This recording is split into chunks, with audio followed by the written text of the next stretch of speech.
All right, what's up, fools? We're back out here in Azusa on campus, and we got my friends Kevin and Austin. What's up? How's it going? All right, so typically the first question for these interviews is, how do we know each other? And of course, this is kind of the continuance of series where I'm trying to get everyone from my class from physical therapy. So that's how we know each other. Yeah. And then technically the next question after that is what's the career trajectory? So hopefully we're all still wanting to be physical therapists after this whole process. So typically the question has been, what setting do you want to work in, or what population do you want to work with? Okay. What's up? Yeah. So for me, population setting, starting out would probably just be like general population, so your typical orthopedic setting. Mm-hmm. But the goal would be eventually to work with the athletic population, maybe in the next 3-4-ish years. Nice. That's kind of where I'm looking at. Yeah, Austin. definitely. So my thing is I'll probably start off general population as well, just to kind of get my hands on a little bit of everything. But end goal is athletic population. I mean, that's kind of been my niche since I started PT school, so I'm still kind of following that pathway. Nice. Real quick, just follow up for that. Did you guys do any, what sports did you play in high school, or what? So I did Playing college soccer, or football, and then baseball. My big things was I did soccer, I did baseball, I did football, I did boxing, and track and field. Wow. I did a lot. I just tried everything. Yeah. That was fun. Nice. Yeah. All right. So to get, I guess, into a little bit more of the nitty-gritty to deeper conversations for this, the first question is, what's a cause or issue that you feel like is important in the world, but you feel like maybe doesn't really get the necessary attention you might think it deserves? Go for it. Okay. I would say the biggest cause or issue that I've really kind of put my heart or my soul into would be our homeless veteran population. I just feel like, for one, being within the United States, they just really have a disservice. They don't have a lot of the healthcare access that we have. I mean, simple things in life, they don't really have the opportunities. I did a rotation in Los Angeles, California, and seeing the amount of homeless vets and just seeing that nobody cared for them, that kind of broke my heart. So that's a big cause that I would love to start getting involved in a little bit more. Yeah. For me, cause, or just something that would be nice to bring more awareness to, would be kind of spreading a little bit more education on why general population should receive PT or look into PT before like surgeries and medications. There's just a lot of good benefits from it, not only from a healthy standpoint, but there's also like a lot of financial benefits from it that people don't realize. You can save a lot of money if you choose PT before all some of these other bigger, more expensive options. I think that'd be nice for people to be more aware of that. Nice.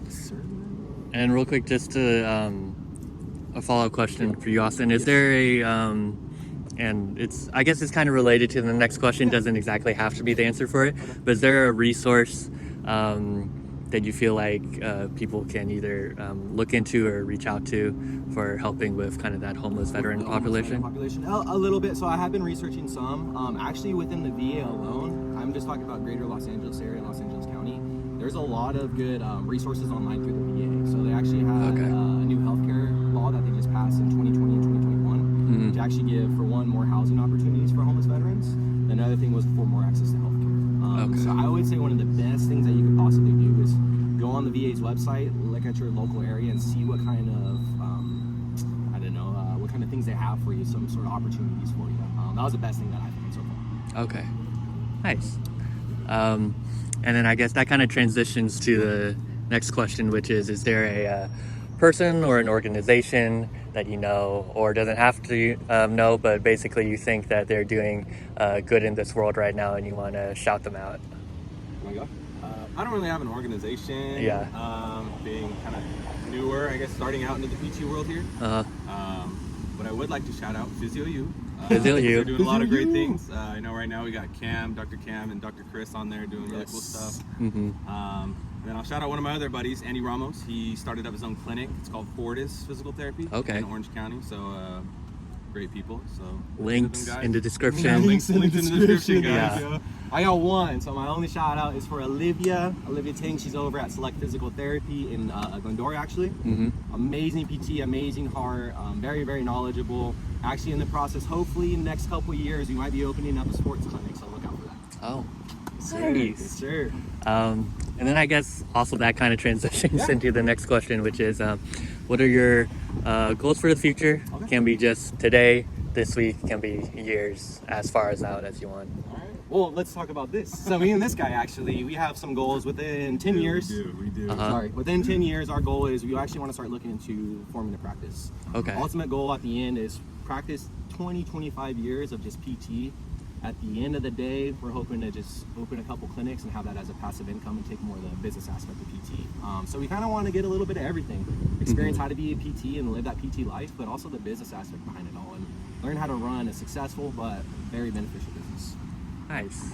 And somewhere in that time, become fathers. And be a father. Be a father. How many? A good father. A good Oh yeah, father. Congratulations. Thank you. Congratulations. Thank you. Thank you. Newly married, right? Or 2020. 2020. Oh, it's been a couple years. Newly married. Yes, sir. Yes, Nice. sir. So How many kids we talking? I'm hoping for 5. Don't Five? show my wife this. I'm hoping for 5. All right. I'm gonna start with 2, and we'll see what happens after that. But 2. I want a big kid. We'll see. We'll see where life takes us. But yeah. Solid. Yeah. Sounds good. And then real quick, I guess the last thing that I have for you guys is, do you guys have a question for me? And it can't be anything. Yes. Literally anything. Anything. Got one question for you, Wes. Yeah. Why do you run in sandals? Oh, here, can you actually? Yes. All right. Why do I run in sandals? So I grew up doing cross country and track. Okay. Never really had any injuries or anything like that. But I was also kind of not really competitive or really interested in being good at it.